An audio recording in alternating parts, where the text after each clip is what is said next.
Nakita natin kahapon na kadalasan, gaya ng nangyari kay Moses, ang kasunod ng pagkabalisa ay ang pagiging magagalitin at pagmamadali. Paano hinarap ng kanyang successor na si Joshua ang uncertainty tungkol sa future ng kanyang mga kababayang Israelita? Let's find out as we continue our series, Conquering Doubts and Worries. Para sa matagumpay na pamumuhay, I think I'm gonna resign. Kwento ng isang kaibigan.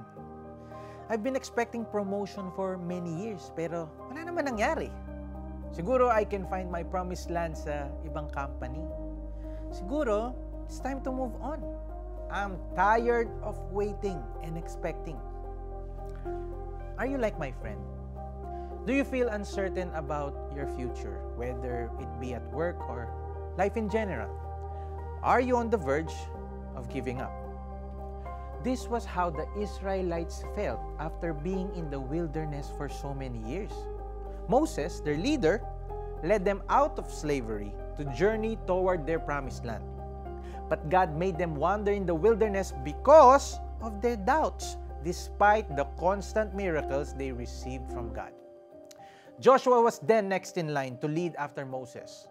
When Moses died, he was overwhelmed by his death and the thought of leading a group of doubters. Pero kahit naging ganon si Joshua at ang mga Israelite, naging tapat pa rin ang Panginoon. Pinaalala ni God kay Joshua na maging matatag at matapang sa gitna ng panibagong pagsubok. Ipinaalala niya na siya si Yahweh, the great I am, at ang Panginoon ng lahat. Maasahan ni Joshua na gagabayan at tutulungan siya ng makapangyarihang Panginoon, katulad ng naranasan ni Moses.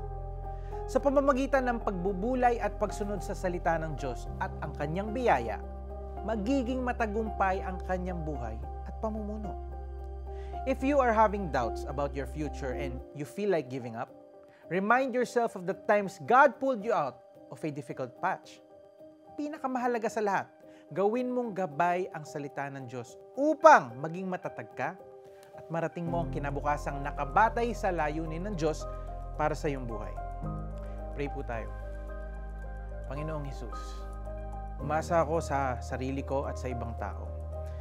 Nakalimutan ko na ang katapatan mo noong mga panahong sinalba mo ako at tinulungan.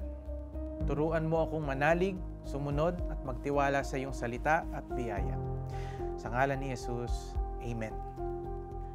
Basahin mo ang salita ng Diyos regularly. Sulat mo ang mga bagay na tinuturo sa iyo ng Diyos patungkol sa iyong buhay.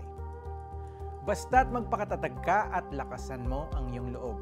Sundin mong mabuti ang buong kautosang ibinigay sa inyo ni Moises. Huwag kang susuway sa anumang nakasaad doon at magtatagumpay ka saan ka man magpunta. Huwag mong kaliligtaang basahin ang aklat ng kautosan. Pagbulay-bulayan mo yon araw at gabi upang matupad mo ang lahat ng nakasaad doon. Sa ganon, magiging masagana at matagumpay ang iyong pamumuhay. Joshua 1:78. Let God and His Word be our source of strength and encouragement as we conquer our worries and doubts. See you tomorrow for another inspiring message from the Word of God. This is Jericho Arceo saying, like Joshua, trust God every step and you will be victorious.